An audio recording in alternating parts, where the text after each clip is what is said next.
성경에 기록된 영의 말씀을 바로 듣고 온전히 깨달아 믿음으로 구원에 이르기를 소망하면서 오늘도 저희 복음과 율법의 설교 시간을 방문하신 여러분 반갑습니다.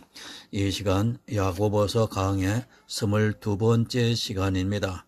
이 시간을 통해서 믿음에 대해서 또 행함에 대해서 하나님에 대해서 율법에 대해서 여러 가지 구원에 이르는 생명의 말씀을 풀어 여러분들에게 전하고 있습니다.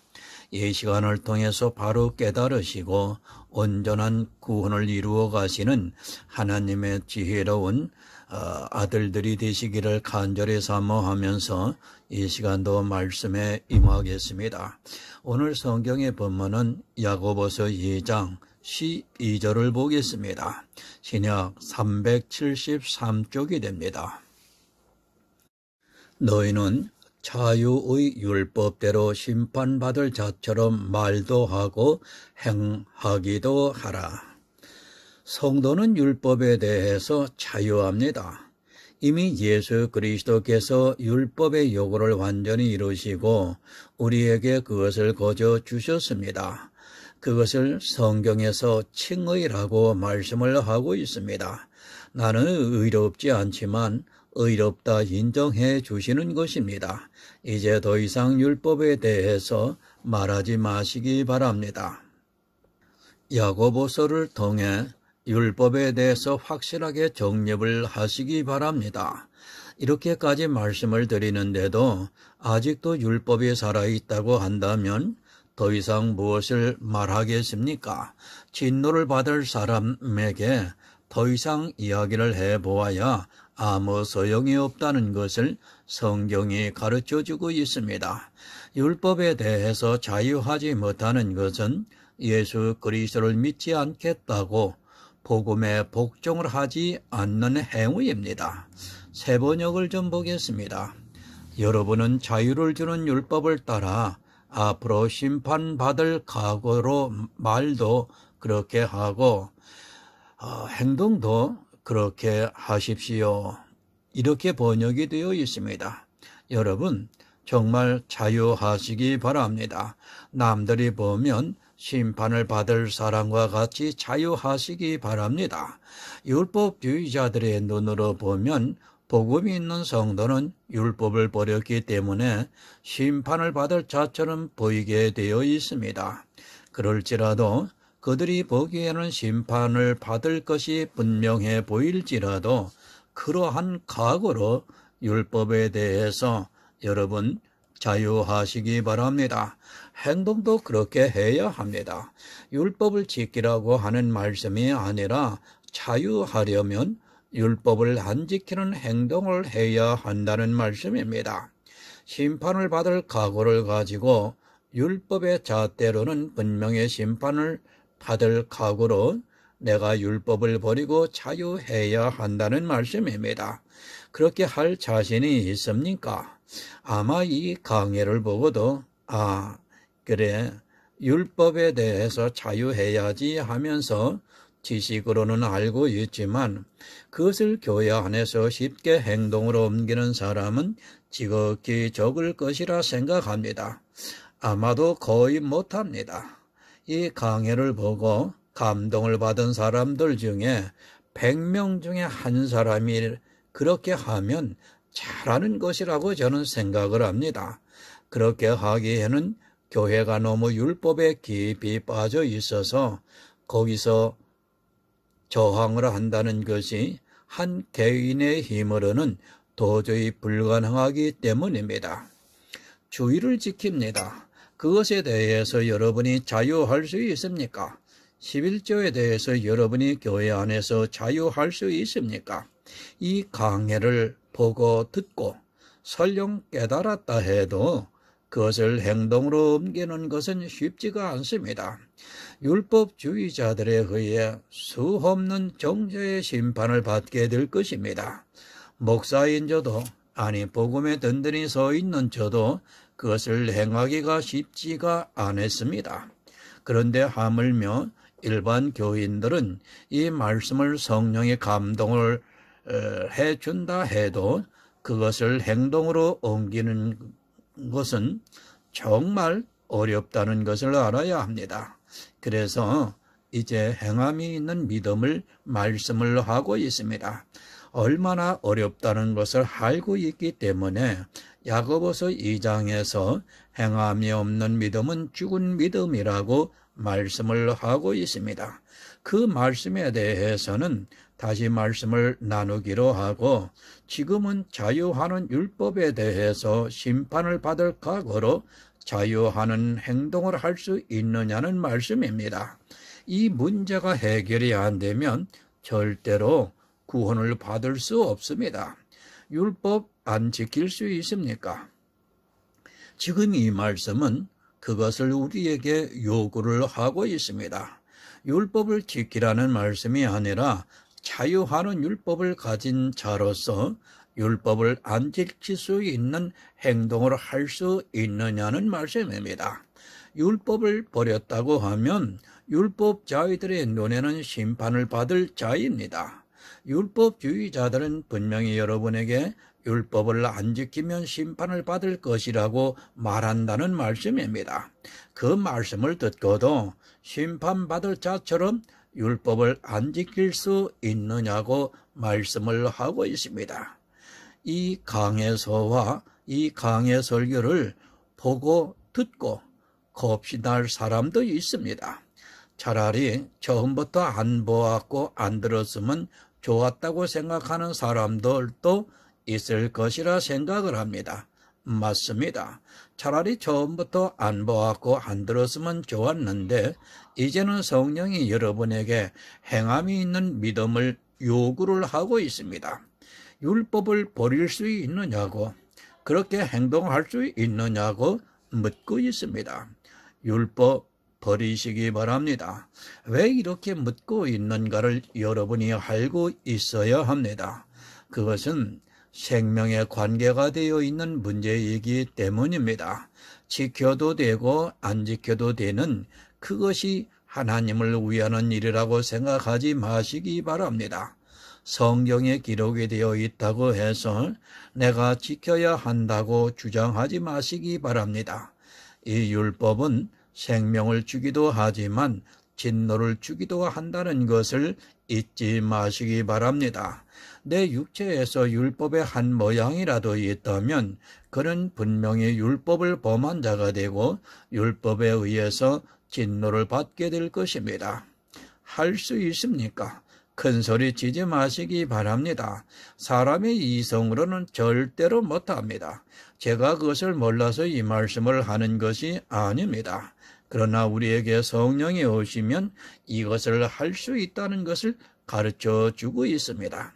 이 말씀을 듣고 보고 내 안에 성령이 오셨는가 안 오셨는가를 알 수 있는 방법은 내가 심판을 받을 자처럼 율법을 폐할 수 있는가를 보면 알 수 있습니다. 여러분, 얼마나 강합니까? 사실 야고보서는 우리에게 강한 믿음을 요구하고 있습니다. 어느 성경보다도 더 우리에게 확실한 믿음을 요구하고 있습니다. 하지만 사람들은 이 성경을 오히려 거꾸로 해석을 해서 율법주의로 빠지게 만들고 있습니다. 정말 이런 강한 믿음이 아니고는 여러분은 구원을 받을 수 없습니다. 야고보서가 지푸라기 복음입니까? 아닙니다. 저는 어느 복음보다 더 강하게 복음을 말씀을 하고 있다고 믿고 있습니다. 그것은 어느 복음서에서도 행함이 있는 믿음을 이렇게까지 강하게 요구하고 있지는 않고 있습니다. 믿음에 대해서 복음에 대해서 행하라고 가르쳐 주고 있습니다. 만약 그렇게 행하지 않으면 율법에 의해서 진노를 받게 된다고 말씀을 하고 있습니다. 심판받을 자처럼 말을 하시기 바랍니다. 그리고 행하시기 바랍니다. 율법이 폐하여졌다고 주장을 하면 방종주의라고 하면서 심판을 받을 것이라고 할 것입니다. 그리고 실제 행동으로도 율법을 버리라고 말씀을 하고 있습니다. 만약 여러분이 이렇게 하지 못하면 진리가 없는 자이며 구원을 받을 수 없다는 것을 분명히 알아야 합니다. 율법을 버리면 방종을 합니까? 그런 생각부터 버리시기 바랍니다. 율법이 아니더라도 얼마든지 선하고 의롭게 살 수 있고, 율법이 아니더라도 교회는 든든히 서갈 수 있다는 것을 알아야 합니다. 마치 율법을 버리면 교회를 무너뜨리려고 하는 것 같이 이야기를 하는데 생각해 보시기 바랍니다.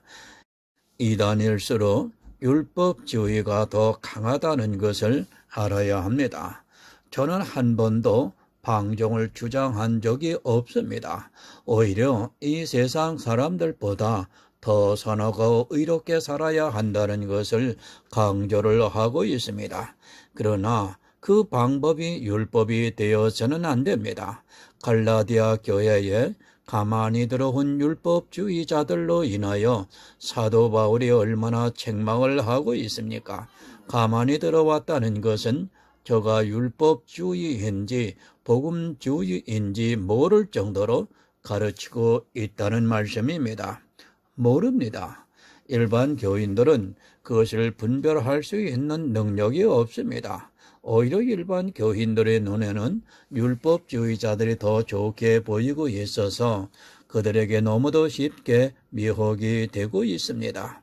법을 지키겠다고 하는데 그것이 나쁘다고 하는 사람이 나쁜 것 아닙니까? 이 세상의 기준으로는 그렇습니다. 그러나 성경의 비밀은 그 법에 의해서 망하게 된다는 것을 가르쳐 주고 있습니다. 세상은 법을 지키자 하면 좋아합니다. 그것은 이 세상 모든 사람들의 생각을 사로잡고 있는 사상입니다. 법을 지키자고 하는 사람과 법이 폐기되었다고 주장하는 사람 중에 누가 좋게 보이겠습니까?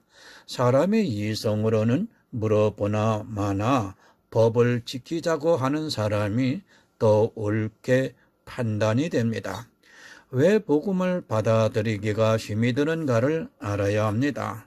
그리고 또한 사람들이 왜 그렇게 율법주의에 쉽게 빠져들어가는가를 알아야 합니다.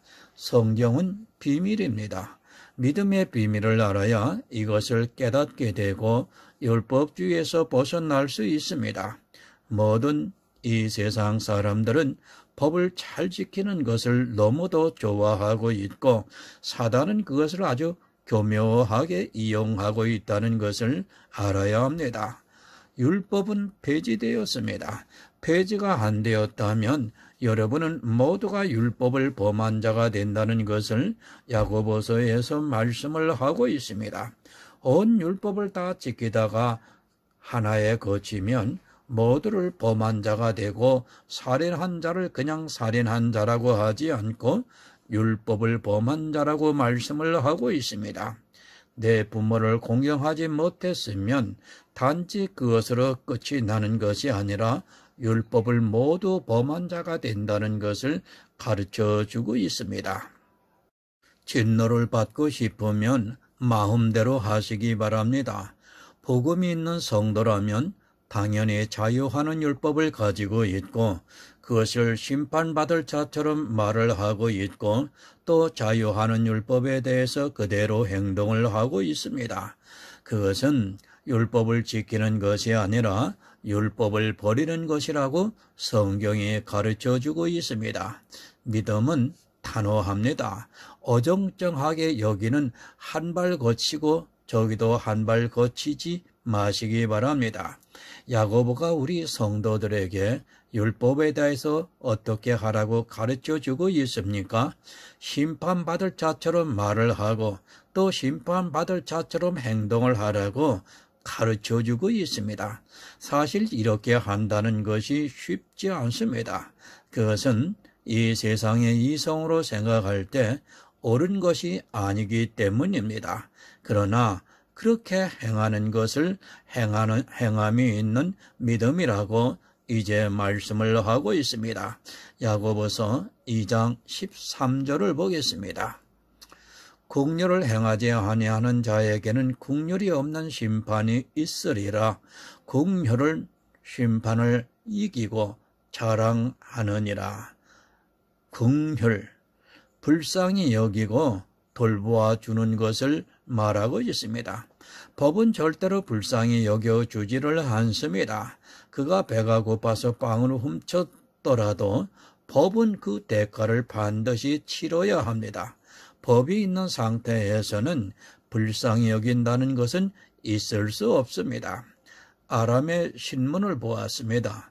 한 7살쯤 되어 보이는 남자아이인데 그가 배가 고파 빵을 훔쳤다고 군인들이 타고 다니는 지프차에 그 아이의 팔을 넣고 그 위로 차를 지나가게 하는 것을 보았습니다.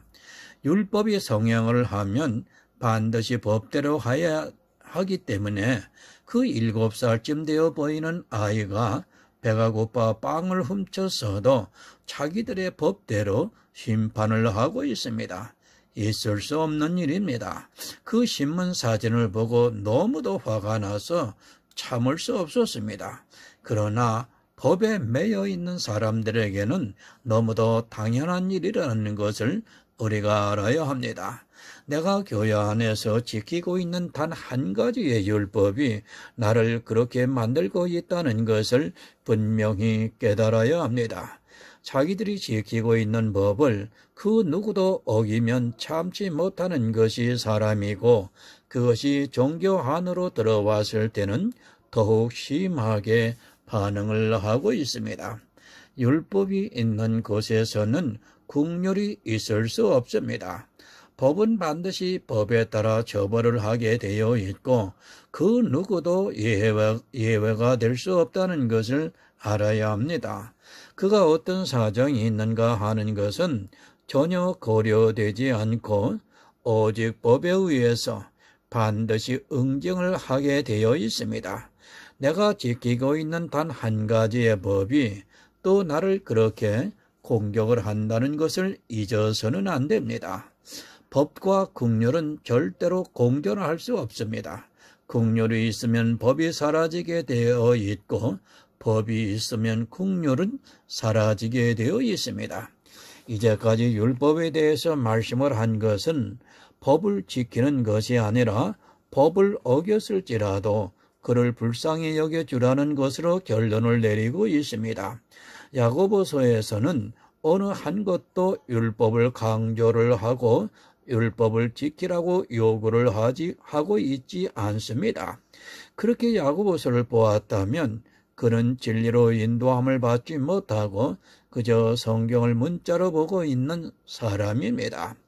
마태복음 5장 7절을 보겠습니다. 시냐 5쪽됩니다. 긍휼히 여기는 자는 복이 있나니 저희가 긍휼히 여김을 받을 것이며 긍휼히 여기는 자는 복이 있나니 저희가 긍휼히 여김을 받을 것이라고 말씀을 하고 있습니다. 내가 하나님으로부터 긍휼히 여김을 받으려면 내 이웃을 먼저 긍휼히 여겨야 합니다. 불쌍히 여기는 마음이 없다면 나 역시도 불쌍히 여김을 받지 못하게 된다고 성경은 가르쳐 주고 있습니다. 설령 우리가 하나님으로부터 긍휼히 여김을 받지 못한다 할지라도 나부터가 죄인이라는 것을 아는 사람은 똑같은 죄를 짓고 살아가고 있는 사람을 긍휼히 여길 수 있습니다. 복입니다. 내가 긍휼히 여기는 마음을 가질 수 있는 것은 하늘의 복이라는 것을 알아야 합니다. 그런데 법이 있는 상태에서는 절대로 긍휼히 여길 수 없다는 것을 알아야 합니다. 제 인척 중에 교회 다니는 사람이 있고 그 형제가 교회를 안 다니고 있습니다. 그런데 그 형제가 일요일 날에 결혼을 하니까 그것 때문에 예배를 드리느라 결혼식이 다 끝이 난 다음에 참석을 하는 것을 보았습니다. 제가 예배하는 것을 소홀히 해도 된다는 것이 아닙니다. 그러나 그것이 법으로 세워져 있는 사람들에게는 그 법을 어겼을 때는 긍휼히 여기는 마음이 사라지게 되어 있습니다. 이스라엘의 안식일 때문에 예수님을 더욱 싫어했습니다. 자기들이 생명과 같이 지키고 있는 안식일에 병자를 고치기도 하고 또 제자들이 이삭을 잘라 먹기도 하면서 안식일에 해서는 안 되는 일을 하니까 그토록 싫어했습니다. 법이 있으면 긍휼은 반드시 사라집니다. 사실 이 긍휼히 여기는 마음은 그냥 생기는 것이 아니라 어쩌면 자기가 더욱 연약할 때 긍휼히 여기게 됩니다. 내 죄를 깨달았을 때 똑같은 죄를 지은 사람을 긍휼히 여길 수 있다는 말씀입니다. 그리고 율법에 대해서 바로 할 때 긍휼히 여길 수 있는 마음이 생기게 되어 있습니다. 앞서 율법에 대해서 말씀을 드렸습니다. 살인한 자는 간음을 안 했어도 역시 간음한 자가 되고 그는 율법을 범한 자라고 말씀을 하고 있습니다. 내가 율법을 범한 자가 되어 살인한 자와 같이 율법의 진노를 받게 된다고 알고 있는 사람은 정말 하나님을 향해 자기를 불쌍히 여겨달라고 구할 것입니다. 그런 사람만이 자기가 율법을 어겨서 살인한 자라서 율법의 진노를 받아야 한다는 것을 아는 사람만이 다른 사람을 보고 긍휼히 여길 수 있습니다.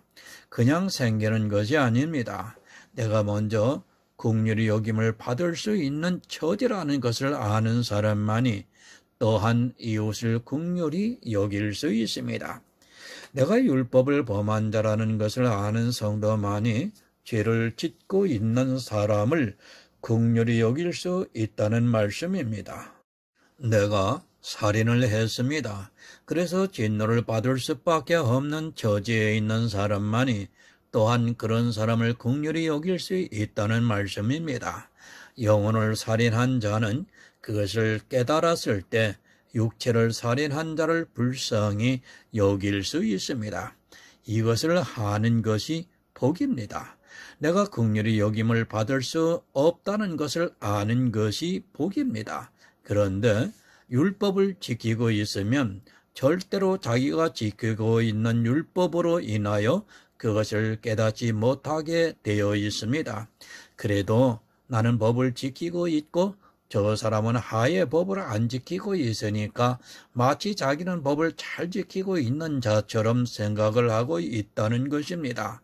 율법은 사람들로 하여금 그렇게 진리를 찾는 이성을 마비시켜버리고 있습니다. 네, 복입니다. 예수님께서도 복이 있다고 말씀을 하고 있습니다. 내가 긍휼히 여기는 마음이 있다는 것은 내가 율법을 범해서 진노를 받게 된다는 것을 아는 사람이라는 사실입니다. 그렇게 율법에 대해 진노를 받을 수밖에 없는 내가 예수 그리스도의 은혜로 말미암아 생명을 얻었습니다.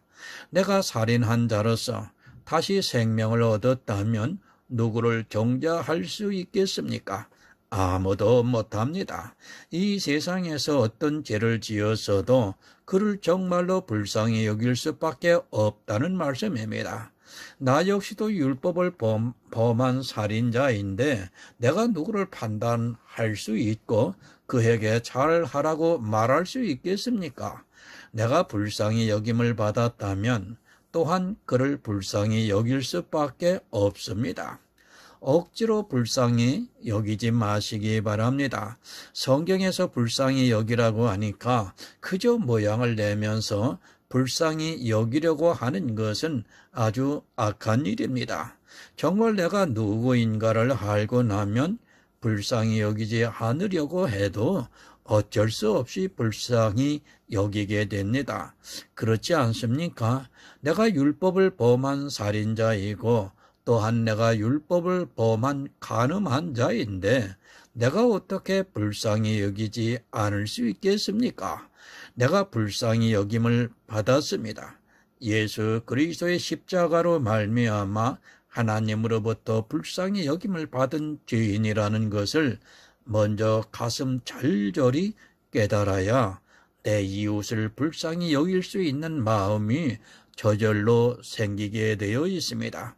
내가 그런 자인데 그래서 불쌍히 여김을 받았는데 내 이웃을 불쌍히 여기지 않을 수 있겠습니까? 그런 사실을 알게 되면 그것을 가슴으로 받아들이게 되면 저절로 불쌍히 여기는 마음이 생긴다는 말씀입니다. 그 말씀을 억지로 내는 것이 아니라 내 마음에서 생기는 것입니다. 그러나 모릅니다. 법 아래에 있는 사람들은 그것을 전혀 깨닫지 못합니다. 자기가 잘하고 있고 자기가 너무도 힘들게 노력을 해서 주의를 지키고 있고 또 먹을 것 안 먹고 입을 것 안 입으면서 11조를 내고 있는 사람이 과연 다른 사람을 이해할 수 있겠습니까? 나도 정말 힘들지만 그것을 하고 있다고 생각하는 사람은 남도 그렇게 하기를 바라고 있습니다. 시편 6편 2절을 보겠습니다. 구약 807쪽입니다. 여호와여, 내가 수척하여 싸우니 국률이 여기소서. 여호와여, 나의 뼈가 떨리오니 나를 고치소서. 아멘. 여러분, 다윗의 시입니다. 참으로 가슴 절절한 고백입니다.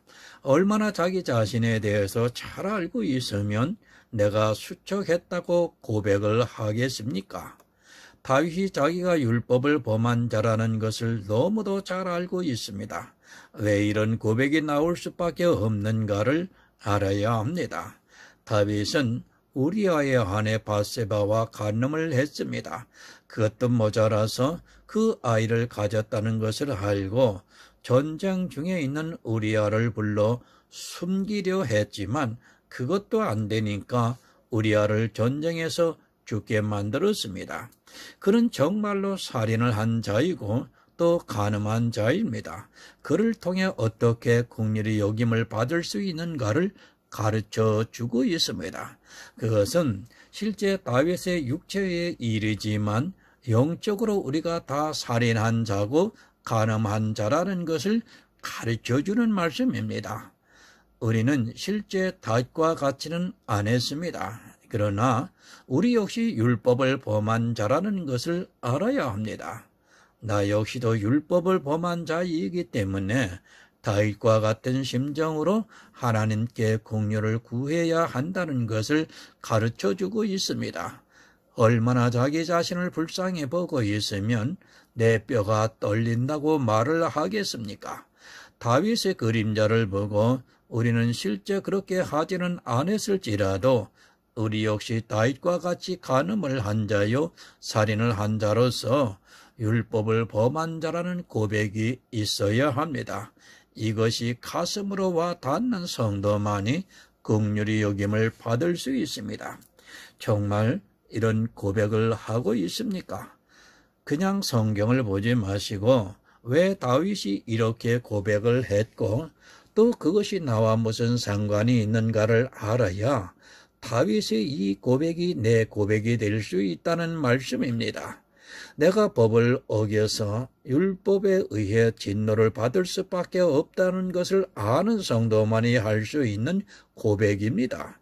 그런데 자기가 율법을 지키면 자기가 지키고 있는 단 몇 가지의 율법이 착시 현상을 일으키게 만들어서 긍휼히 여기는 마음보다는 율법을 지키라고 압제를 하게 되어 있습니다.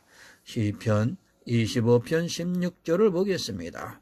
구약 819쪽이 됩니다. 주여, 나는 외롭고 괴롭사오니 내게 돌이키사 나를 긍휼히 여기소서. 아멘. 다윗이 외로운 사람입니까? 그는 왕이고 또 그의 형제가 많았고 자녀가 70명이었고 또 그의 후비가 너무 많이 있어서 외로울 틈이 없었던 사람입니다. 사실 다윗이 외롭다고 하는 것은 도무지 이해가 안 되는 말이기도 합니다. 누가 다윗이 외롭다는 것을 이해할 수 있겠습니까? 그러나 그는 외로웠습니다. 생명을 사모하기 때문에 외로울 수밖에 없습니다. 내 형제가, 내 부모가, 내 인척이 생명을 주는 것이 아닙니다. 나를 구원해 주실 분은 오직 예수 그리스도입니다. 주님이 자기에게서 떠나 있다고 생각을 하니까 지금 이 고백을 시로 표현하고 있습니다. 성경에서 정말 영적인 것을 분별하지 못하면 절대로 구원을 받을 수 없습니다. 이런 사람이 불쌍히 여김을 받을 수 있습니다. 율법에 대해서 자기가 어느 누구의 도움도 받을 수 없을 때 정말 외롭다는 것을, 그리고 괴로울 수밖에 없다는 것을 압니다. 비록 똑같은 죄를 안 지었을지라도 우리는 율법을 범한 자로서 생명에 있어서는 다윗과 같다는 것을 알아야 합니다.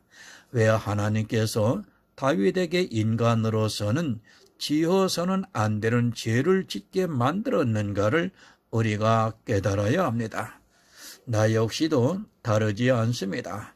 내가 다윗보다 잘나서, 아니 다윗보다 죄를 안 질 수 있는 능력이 있어서 그런 죄를 안 짓는다고 생각하지 마시기 바랍니다.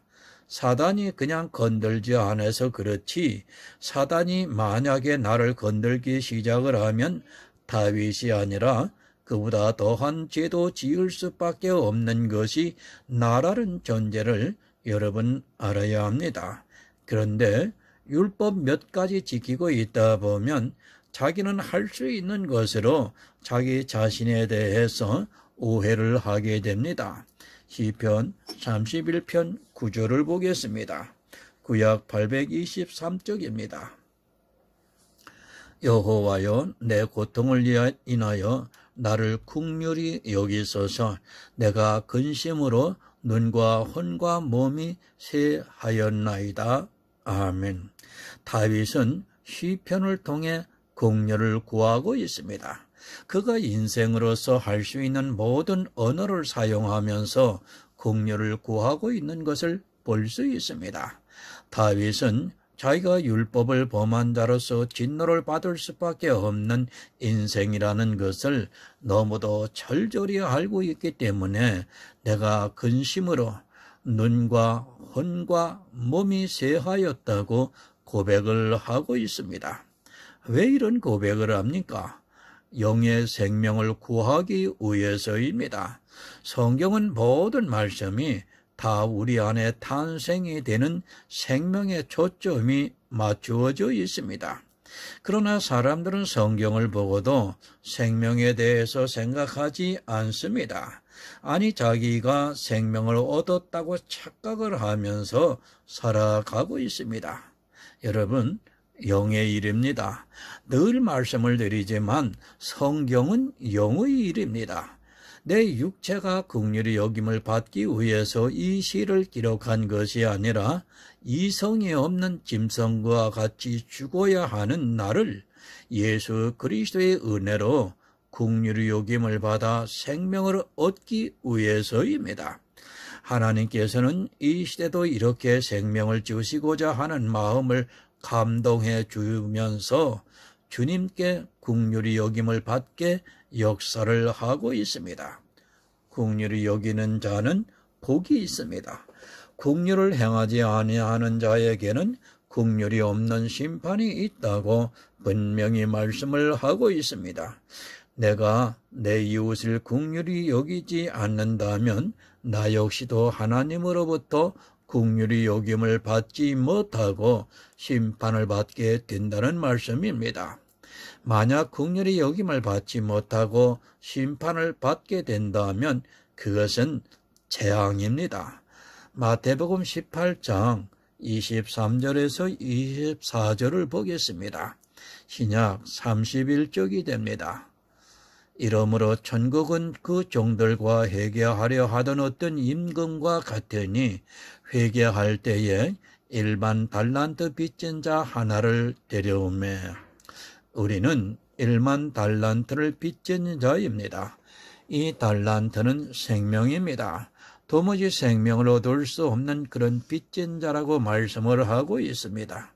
1만 달란트가 어느 정도의 금액인가를 아시겠습니까? 지금은 금값이 너무 많이 올라서 약 20조가 넘는 금액입니다. 내가 평생을 벌었어도 갚을 수 없는 금액입니다. 혹시 있을지 모르겠습니다. 그러나 예수님께서 이 비유를 하실 때는 어느 인생도 갚을 수 없다는 것을 가르쳐 주기 위해서 1만 달란트라고 말씀을 하고 있습니다. 이 1만 달란트 빚진 자 하나는 바로 나입니다. 또 이 세상의 모든 사람 역시 1만 달란트를 빚진 자라고 비유를 통해서 가르쳐 주고 있습니다. 우리가 이렇게 빚진 자이지만 하나님께서 우리를 불쌍히 여겨주시고 있습니다. 나입니다. 이 세상에서 죄를 많이 진 사람이 아니라 바로 나라는 것을 비유를 통해 가르쳐주고 있습니다. 마치 나와는 아무런 상관이 없는 죄를 많이 진 사람을 생각해서는 안 됩니다. 바로 내가 1만 달란트를 빚진 자라고 가르쳐주고 있습니다. 이런 비유를 바로 깨달아야지 모르고 마치 나와는 아무런 상관이 없는 이 세상 사람으로 오해를 해서는 안 됩니다. 그런 죄인입니다. 도무지 생명을 얻을 수 없는 이 세상에 그 어떤 것으로도 불가능한 빚을 진 사람이 바로 나라는 말씀입니다. 성경을 보는 시각을 달리해야 합니다. 나쁜 것은 마치 나와 상관이 없는 것으로 오해를 하고 있는데 이 사람은 바로 나를 비유로 해서 예수님께서 말씀을 하고 있습니다. 마태복음 18장 25절에서 27절을 보겠습니다. 갚을 것이 없는지라 주인이 명하여 그 몸과 처와 자식들과 모든 소유를 다 팔아 갚게 하라 한데 그 종이 엎드려 절하며 가로되 내게 참으소서 다 갚으리이다 하거늘 그 종의 주인이 불쌍히 여겨 놓아 보내며 그 빚을 탕감하여 주었더니 우리는 어느 누구도 영원한 생명을 얻을 수 없습니다. 죄의 빚을 진 자라서 갚을 길이 없어서 도무지 생명의 달란트를 얻을 수 없습니다. 이 1만 달란트는 바로 영생을 비유를 하고 있습니다. 어느 누구도 생명을 얻을 수 없습니다. 나에게 지금 예수님께서 묻고 있습니다. 생명을 얻으라고 하고 있습니다. 그러나 생명을 얻을 수 있는 방법이 없어서 예수님께서는 우리를 위해 십자가를 지셨습니다. 그런데 이 종이 하는 말을 들어보시기 바랍니다. 생명을 얻으라고 하니까 은혜를 구하기보다는 조금만 참아달라고 하면서 다 갚겠다고 하고 있습니다. 지금도 이 종과 같이 그렇게 자기 생명을 얻겠다고 말하는 사람들이 있습니다. 자기가 신앙생활을 잘하겠다고 주장을 하고 있습니다. 잘 믿겠다고 합니다. 내가 믿고 싶다고 해서 믿어지는 것입니까? 안 되는 것을 지금도 이 종과 같이 자기가 하겠다고 말하고 있습니다. 우리 인생은 어떤 방법으로도 영원한 생명을 얻을 수 있는 방법이 없습니다. 단 한 가지가 있다면 그것은 은혜로 거저주는 방법밖에 없습니다. 그것을 모르고 이 종과 같이 자기가 얻겠다고 주장을 하고 있습니다.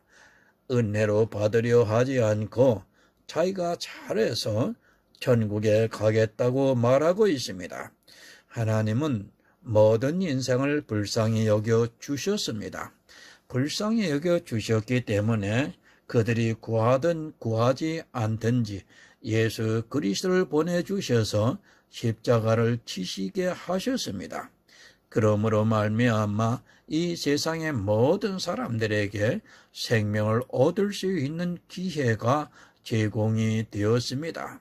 나와는 전혀 상관이 없이 하나님께서 그것을 이루셨습니다. 우리 인생들을 불쌍히 여기셔서 예수 그리스도께서 십자가를 지셨다는 말씀입니다. 마태복음 18장 28절에서 30절을 보겠습니다. 그 종이 나가서 제게 100데나리온 빚진 동관 하나를 만나 붙들어 목을 잡고 가로되 빚을 갚으라 하매 그 동관이 엎드려 간구하여 가로되 나를 참아 주소서 갚으리이다 하되 허락하지 아니하고 이에 가서 저가 빚을 갚도록 옥에 가두거늘. 예수님께서 십자가를 지셨습니다. 그것은 순전히 하나님께서 우리 인생들을 불쌍히 여기셔서 우리와는 상관없이 행하신 일입니다. 그것이 복음입니다. 그 복음이 지금 이 세상에 전파되고 있습니다. 도무지 생명을 얻을 수 없는 인생들에게 예수 그리스도의 복음이 전파되고 있습니다. 그런데 어떻습니까? 이 복음을 듣고도 저는 나가서 또 다시 율법주의에 빠져 죄를 짓는 사람들에게 왜 죄를 짓느냐고 따지고 있습니다. 지금 교회 안에 이렇게 행하고 있는 사람들이 얼마나 많이 있습니까? 죄를 짓지 말라고 죄를 지면 마치 천국에 못 들어갈 것 같이 주장을 하고 있는 사람들이 교회에 너무도 많이 있습니다. 그리고 정죄에 빠뜨리고 있습니다. 옥에 가두고 있습니다. 죄를 지면 안 된다고 하면서 스스로 정죄에 빠져 옥에 갇히게 만들고 있습니다. 예수 그리스도의 복음을 듣고 나가서 은혜를 말하고 있는 교회 안에 있는 사람들이 그렇게 한다는 것을 가르쳐 주고 있습니다. 그들이 하는 행동 하나하나를 법의 잣대로만 보고 왜 죄를 지면서 살아가고 있느냐고 목을 잡고 있습니다. 그리고 불쌍히 여기지를 않고 있습니다. 그가 죄를 진 것에 대해서 전혀 불쌍히 여기지를 않고 오히려 죄를 왜 짓느냐고 따지고 목을 잡고 있습니다. 생명을 위협하고 있다는 말씀입니다. 예수 그리스도의 복음을 듣고 그 은혜를 안다고 하는 교회 안에 있는 사람들이 그렇게 하고 있다는 말씀입니다. 어느 옥에 가두고 있습니까? 지옥에 가두고 있습니다. 율법을 강요를 하면서 왜 죄를 짓느냐고 하면서 그들이 스스로 정죄에 빠져 지옥에 들어가게 만들고 있다는 말씀입니다. 누가 이렇게 하고 있는가 하면 바로 교회 안에서 자기들이 복음의 기쁜 소식을 들었다고 하는 사람들이 이렇게 하고 있습니다. 자기가 불쌍히 여김을 받은 것을 깨닫지 못하고 있습니다. 세 번역을 보겠습니다. 야고보서 2장 13절입니다. 심판은 자비를 베풀지 않는 사람들에게는 무자비합니다. 그러나 자비는 심판을 이깁니다. 율법을 버리시기 바랍니다. 율법이 있는 상태에서는 이 동관과 같이 자비를 베풀 수 없다는 것을 예수님께서 비유를 통해서 가르쳐주고 있습니다. 율법의 빛을 따라가고 있는 사람은 절대로 자비를 베풀 수 없습니다. 자비를 베풀지 않는 사람에게 심판은 무자비하다고 말씀을 하고 있습니다. 이렇게까지 말씀을 하고 있는데도 사람들은 성경을 모르다 보니까 율법에서 벗어나지를 못하고 있습니다. 이 말씀을 잘 이해하시기 바랍니다. 우리가 어떤 육적으로 자비를 베풀려고 하는 것이 아닙니다. 우리가 자비를 베풀려면 율법이 배해야 한다는 것을 가르쳐주고 있는 말씀입니다. 계속해서 말씀을 드리지만 율법이 살아있는 상태에서는 내가 아무리 그를 불쌍히 여기고 싶어도 그것이 안 된다는 것을 알고 있어야 합니다. 율법을 버린 사람에게는 심판이 없고 율법이 살아있는 사람에게는 심판이 무자비하게 온다는 것을 말씀을 하고 있습니다. 그러나 긍휼은 심판을 이깁니다. 이길 수 있는 방법은 율법이 없는 곳에서 범함이 없다 보니까 누군가 율법을 어겼어도 그를 긍휼히 여길 수 있고 그 긍휼히 여기는 그에게는 주님께서 긍휼히 여겨 주시겠다는 말씀입니다. 율법의 심판을 이기려면 반드시 율법을 먼저 폐해야 합니다. 그것이 바로 우리가 믿고 있는 예수 그리스도의 십자가라는 것을 깨달아야 합니다. 주님께서 이루시고 폐지한 율법을 잘 깨달으시고 여러분 바른 믿음을 통해서 구원에 이르시기를 부탁을 드립니다. 다음 시간에는 갈라디아서에서 말하는 초등학문에 대해서 여러분에게 말씀을 전하고자 합니다. 감사합니다. 다음 시간에 또 뵙겠습니다.